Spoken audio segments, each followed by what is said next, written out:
Me han pedido mucho, pero mucho este video. La verdad de las cosas es que no conocí a Alondra hasta que ustedes la empezaron a mencionar en mis videos y ahora entiendo por qué. Alondra y yo tenemos una única similitud.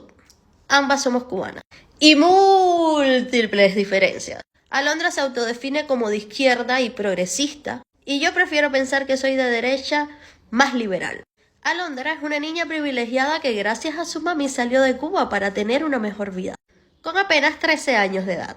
Yo soy una cubana exiliada que escapó de Cuba a los 26 años huyéndole a la dictadura y a petición de mi madre para evitar ir presa dentro de la isla cárcel por defender mis ideales y para poder ayudar a mi madre que mucho lo necesita. Somos sinceros, yo vendría siendo como la némesis de Alondra. Partiendo de la base de que Alondra es periodista, tuvo visa abierta durante los 10 años que gobernó ininterrumpidamente Correa por defender y apoyar sus ideales. No así con otros muchos periodistas que fueron reprimidos por estar en contra de esto. Dicho esto, y entendiendo y respetando las claras diferencias que tenemos Alondra y yo, me gustaría dedicarle unas palabras a mi paisana. Sociedad, estamos viviendo en un Ecuador que es insostenible. Estamos con el tema de la inseguridad que nos cuesta salir. Estaba hablando justo con un analista que también iba a venir acá y me dice, no, tengo clases en la noche, pero por Zoom, porque en las universidades, en algunas, se están dando clases por Zoom. No puedo recibir clases en vivo. Querida Alondra, compañera Alondra, a mí me parece fenomenal que te preocupes de la seguridad y las universidades de Ecuador. Habla muy bien de ti. Ahora me pregunto, me surge la duda, ¿le contaste a los ecuatorianos? En Cuba la educación es pública, no se paga, pero así son las universidades a las que van los cubanos. ¿Le contaste a los ecuatorianos que en Cuba no solo tienes miedo que te mates, tienes miedo de coger una infección bañándote? Los universitarios cubanos tienen miedo de terminar las clases y llegar a su habitación y tener que sentarte en este baño donde probablemente no tengan agua. Que en estas condiciones estudian los profesionales cubanos. Eso se te olvidó contarlo, ¿verdad? ¿Le contaste a los ecuatorianos que en Cuba no existe la educación privada? Que si yo soy cristiana, apostólica, romana y quiero que mi hijo estudie en un convento de monjas, no puedo. Porque el Estado obliga al pueblo a que todos los niños estudien en las escuelas para desde temprana edad adoctrinarlos y lavarles el cerebro de esta manera, haciéndoles repetir frases como pioneros por el comunismo, seremos como el Che, patria o muerte venceremos, todos los días. Que en Cuba adoctrinan políticamente a los niños. ¿Lo contaste? Que los niños cubanos tienen un expediente escolar y un expediente político y que si desde temprana edad alzas tu voz contra el régimen, te mandan para una escuela especial o un centro de reeducación. ¿Se te olvidó eso, mi amor? ¿Se te olvidó contar eso o es que no lo sabías? Yo quiero pensar que es que tú no lo sabías.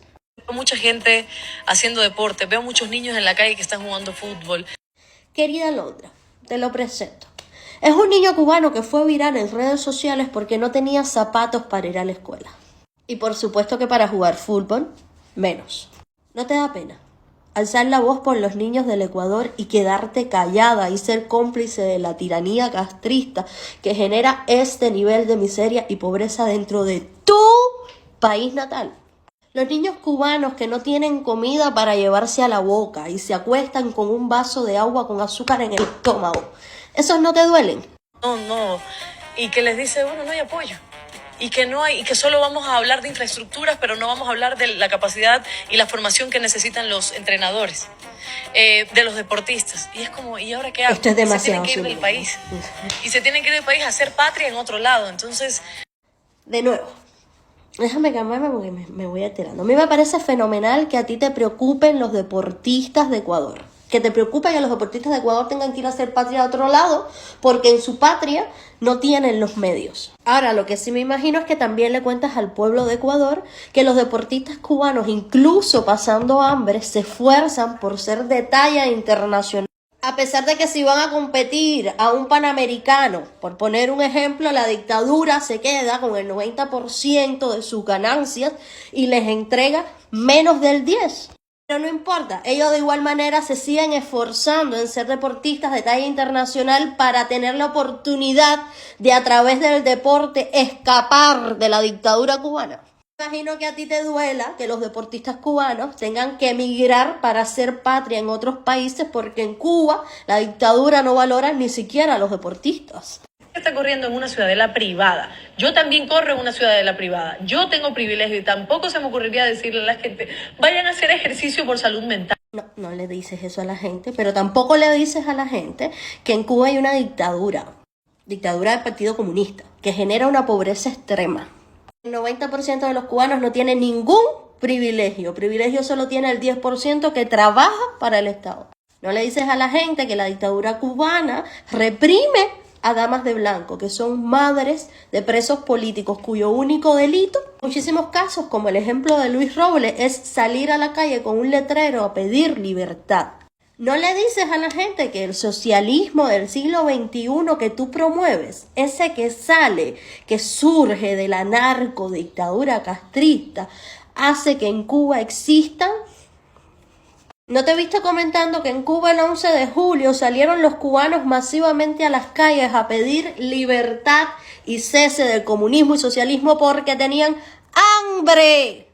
Y que la mayoría de todas esas personas están presas o desaparecidas.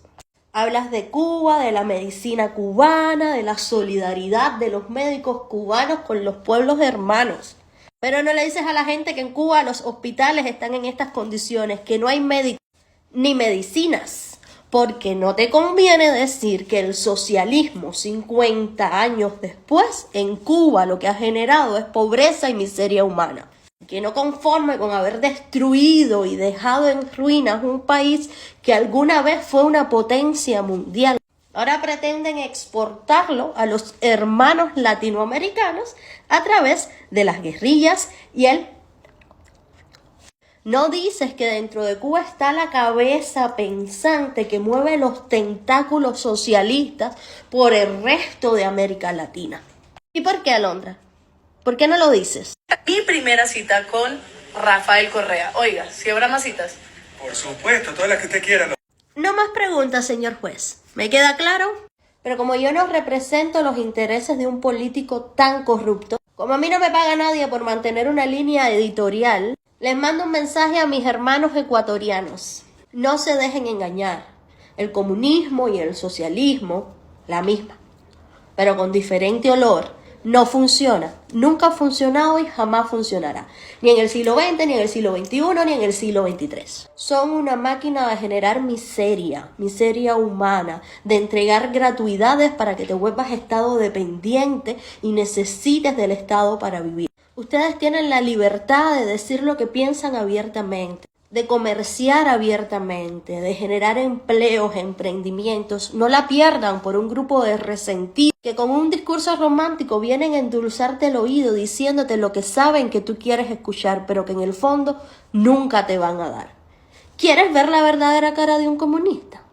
Con esto me despido. Que habría que entender qué es lo que pasa, es que cuando sacas a gente de la pobreza y llegan a clase media se les olvida de dónde vienen, porque la gente piensa como vive. Yo le había dicho al presidente Chávez que quería conversar con él sobre los problemas económicos y financieros que se le avecinaban al país. Y entonces él me dice, pero así con un cinismo enorme, usted no ha comprendido la revolución. La revolución se trata de mantener a los pobres pobres, pero con esperanza. Porque los pobres son los que votan por nosotros. Los pobres son los que nos dan el poder. No los podemos sacar a la clase media, porque dejan de ser pobres y pasan a ser nuestros enemigos. Y cuando los pobres dejan de ser pobres y tienen, entonces se vuelven de derecha. Y viene el problema.